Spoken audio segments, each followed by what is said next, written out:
100% Bharatiya Janata party हमें ticket देगी, हमें पूर्ण उम्मीद है। कारण है कि हमको प्रभारी बनाकर भेजा गया गोपालगंज में एमएलए और एमएलसी का दोनों सीट हम जिता कर लाए और हमको उम्मीद है कि अगर आम जनता से पूछ करके टिकट दिया गया तो हमको ज़रूर टिकट मिलेगा।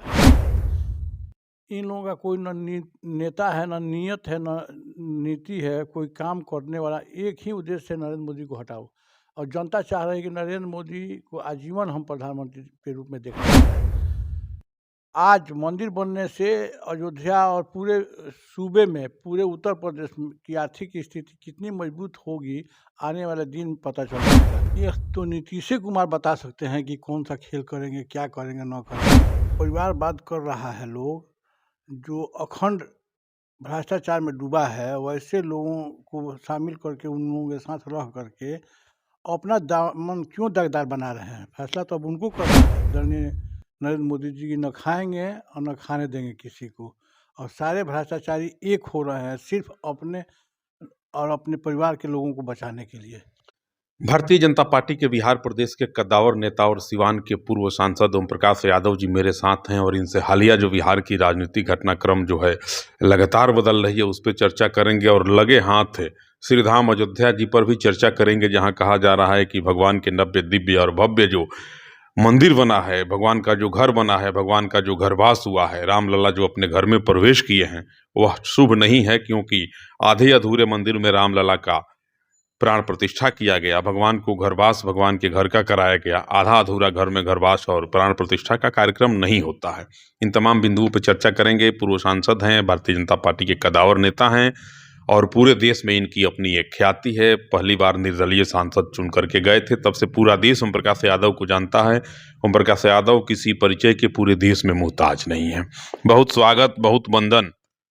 सपा आपके न्यूज़ चैनल पर आपकी पूरी टीम को और आपके पूरे दर्शकों को मेरी तरफ से हार्दिक शुभकामना है, प्रणाम है, आदाब और सलाम है।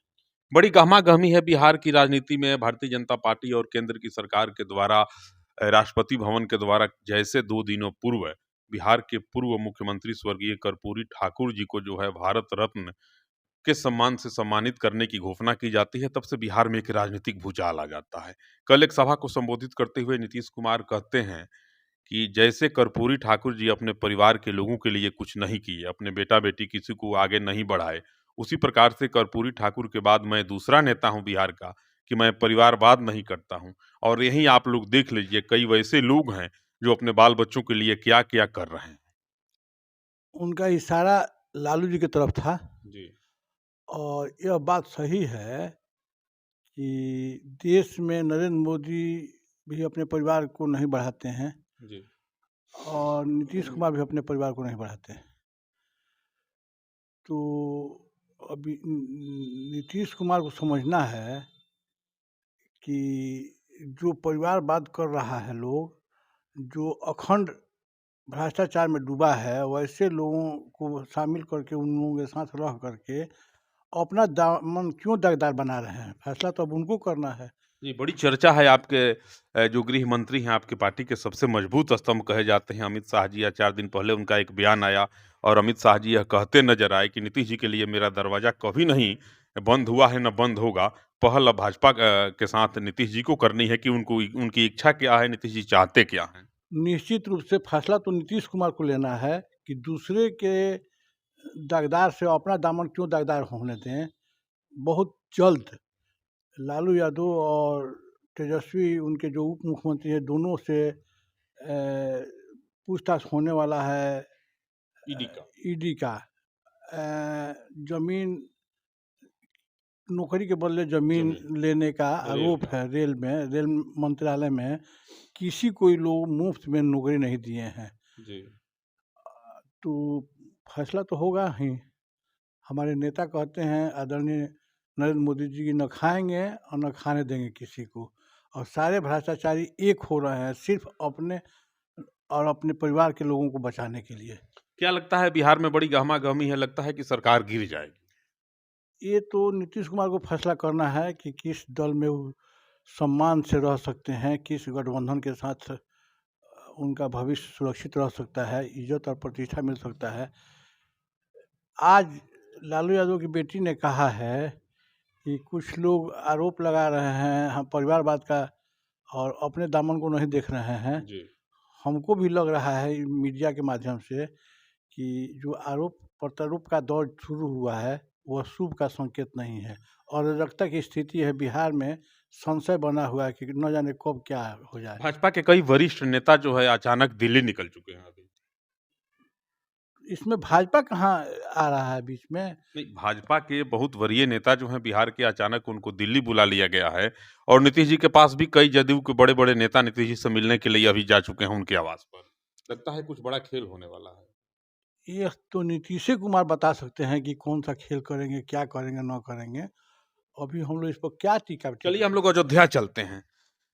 आपके प्रधानमंत्री नरेंद्र मोदी जी के हाथों से रामलला के प्रतिमा का प्राण प्रतिष्ठा हो गया और विपक्ष के लोग कह रहे हैं कि अधूरा मंदिर, अधूरा घर, उस घर में घरवास कैसा, यह अशुभ है। देखिए, ये लोग एक और आरोप लगा रहे हैं कि चुनाव नज़दीक आ रहा है तो जश लेने के लिए अधूरा मंदिर में प्राण प्रतिष्ठा किया गया है राम जी का। भाजपा मंदिर का कार्ड खेल रही है। भाजपा मंदिर का कार्ड खेल रही है। हम पूछना चाहते हैं विपक्ष के सारे नेताओं से कि इन लोगों के हाथ में तो सत्ता थी, जी। 70 वर्ष ये लोग काम किए हैं सत्ता में रह करके।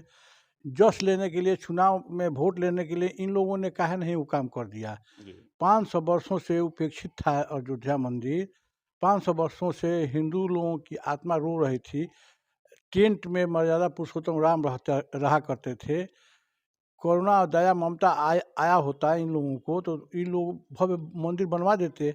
हम तो धन्यवाद देंगे नरेंद्र मोदी को कि उनके कार्यकाल में हम लोगों के जिंदा रहते ही अयोध्या में भव्य मंदिर बन गया और मर्यादा पुरुषोत्तम राम जो जन जन के हम लोग सब लोगों के लिए आराध्य हैं, भारत के सम्मान हैं, इज्जत और प्रतिष्ठा के साथ उनको ससम्मान भव्य मंदिर में लाया गया। इससे तो पूरे विश्व में खुशी का लहर सनातन धर्म में के अवलंबी जो लोग हैं उन लोगों के मन में खुशी का अपार उत्पन्न स्थिति हुई है। ये जलने वाले जलें उससे कोई चिंता नहीं है। विपक्ष के लोग कह रहे हैं ओम प्रकाश यादव जी कि मंदिर बनने से कहीं रोजगार की प्राप्ति नहीं होगी, रोजगार पर विचार करना चाहिए था, नौकरी पर विचार होनी चाहिए, मंदिर से क्या लाभ मिलेगा? देखिए, पचरुखी में एक मंदिर है, वहाँ एक गरीब मुस्मात महिला फूल और बेलपत्र बेचकर और एक लड़के को इंजीनियर बना दी है, अपना पूरा परिवार का भरण पोषण खर्चा सब चलाती है।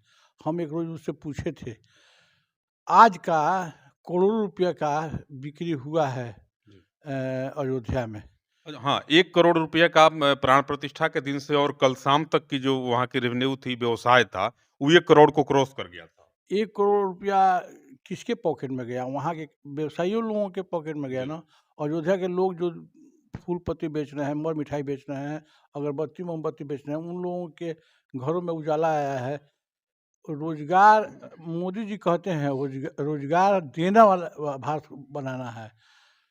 आज मंदिर बनने से अयोध्या और पूरे सूबे में, पूरे उत्तर प्रदेश की आर्थिक स्थिति कितनी मजबूत होगी, आने वाले दिन पता चल जाएगा। इंडिया गठबंधन एक बना था। इंडिया गठबंधन का इरादा था कि मोदी को देश से हटा देंगे, भारतीय जनता पार्टी का सुपड़ा साफ कर देंगे। लेकिन हम देख रहे हैं कि 1 सप्ताह पहले ममता जी, मायावती जी कह रही हैं कि उत्तर प्रदेश और देश के विभिन्न हिस्सों में मैं अकेले चुनाव लड़ूंगी। और कल ममता बनर्जी ने भी घोषणा कर दिया कि मैं अकेले चुनाव लड़ूंगी, पंजाब मैं में भी किसी गठबंधन के साथ नहीं हूँ। पंजाब में के मुख्यमंत्री भी कह दिए कि हम अकेले चुनाव लड़ेंगे, 13 के 13 सीट पर आप पार्टी लड़ेगी। जी। देखिए, यह गठबंधन नहीं है, ठगबंधन है। और गठबंधन स्वास्थ्य के लिए जब होता है, स्वास्थ्य की पूर्ति नहीं होती है तो यही हरास होता है। इन लोगों का कोई नेता है, न नीयत है, न नीति है, कोई काम करने वाला। एक ही उद्देश्य है, नरेंद्र मोदी को हटाओ। और जनता चाह रही है कि नरेंद्र मोदी को आजीवन हम प्रधानमंत्री के रूप में देखना चाह रहे हैं। नरेंद्र मोदी ने गरीब गुरबा के लिए जो काम किया, मान सम्मान जो भारत का बढ़ाया है, उससे सारी जनता और सारे लोग प्रभावित हैं। और चाह रहे हैं चुनाव आने दीजिए, पता चल जाएगा। विपक्ष करारा जवाब मतदाता देने जा रही है। सिवान में क्या चल रहा है? आप भी एकदम ताल ठोक रहे हैं कि हम भी चुनाव लड़ेंगे। मंगल पांडे जी भी ताल ठोक रहे हैं। कई अन्य उम्मीदवार भी आपके दल से हैं। देखिए, हमारे पार्टी एक अनुशासित पार्टी है। हम भारतीय जनता पार्टी के एक साधारण कार्यकर्ता हैं। ठीक है कि पहली बार हम निर्दलीय जीते थे, जी, लेकिन मुझे लगा कि नरेंद्र मोदी के नेतृत्व में देश आगे बढ़ रहा है, तो उनके नेतृत्व में भी हम चुनाव जीत कर गए। और तीसरी बार हमसे हमारे गृह मंत्री और उस समय के हम लोगों के अध्यक्ष अमित शाह जी ने कहा कि नहीं, 5 सांसदों का टिकट कटेगा, हाथ उठाइए। हम पहला आदमी थे कि हम सब लोगों ने हाथ उठाया कि हम लोगों को कोई एतराज़ नहीं है। देश को एक मजबूत नेतृत्व मिला है, उस नेतृत्व के हम साथ में रहेंगे। हम लोगों ने राह देखे होंगे कि हमने कहीं विरोध नहीं किया, जी। बल्कि मदद किया कविता सिंह को। आज स्थिति ये है कि 100% भारतीय जनता पार्टी हमें टिकट देगी, हमें पूर्ण उम्मीद है। कारण है कि हमको प्रभारी बनाकर भेजा गया गोपालगंज में, जी। एमएलए और एमएलसी का जी। दोनों सीट हम जिता कर लाए। जी। यहाँ मंगल बाबा 3 नंबर पर मनोज भैया को लेकर चले गए। जी। इसका जवाब तो देना पड़ेगा ना पार्टी को। जी। हमको खाड़ा विधानसभा भेजा गया, जहाँ एक भी होटल नहीं है ठहरने के लिए। जी।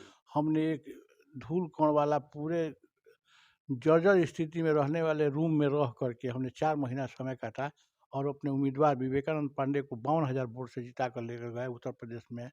तो आखिर हमको क्यों पार्टी इग्नोर करेगी? जी। पार्टी टिकट क्यों नहीं देगी? सिवान से आपका कन्फर्म है? हमको सिवान से कन्फर्म है। हम पूरे उम्मीद के साथ कहते हैं कि भाजपा जो सर्वे कराना है, जो भी जिससे भी पूछना है पूछ ले। जनता अगर देखिए, लोकतंत्र में जनता मालिक होती है। सत्ता टिकट नहीं। सत्ता सत्ता का चाबी जनता के पॉकेट में होता है। जी। फैसला तो जनता को तो करना है। जी, जी। जनता से हमारे पार्टी के लोग पूछताछ कर लें, रिपोर्ट ले लें। और हमको उम्मीद है कि अगर आम जनता से पूछ करके टिकट दिया गया तो हमको ज़रूर टिकट मिलेगा। जी। ओम प्रकाश यादव जी हैं और इनका कहना है कि अगर किसी भी प्रकार के पार्टी को सर्वे कराना है, मुआयना कराना है तो करवा ले। हम जहाँ-जहाँ पार्टी हमको जो दायित्व देकर के जिस क्षेत्रों में भेजा वहाँ के उम्मीदवार को हम जिता करके लेकर के आए। सिवान से इनका कहना है कि टिकट भारतीय जनता पार्टी ओम प्रकाश यादव को ही देगी और आने वाले दिनों में सिवान के सांसद ओम प्रकाश यादव ही होंगे। बहरहाल आप मुझे पूर्व सांसद ओम प्रकाश यादव जी के साथ मेरे पेज पे देख रहे हैं। इनके विचारों से आप कितने प्रभावित हैं, अपनी प्रतिक्रिया निश्चित रूप से अंकित करेंगे। मुझे आपकी प्रतिक्रिया की प्रतीक्षा रहेगी। नमस्कार।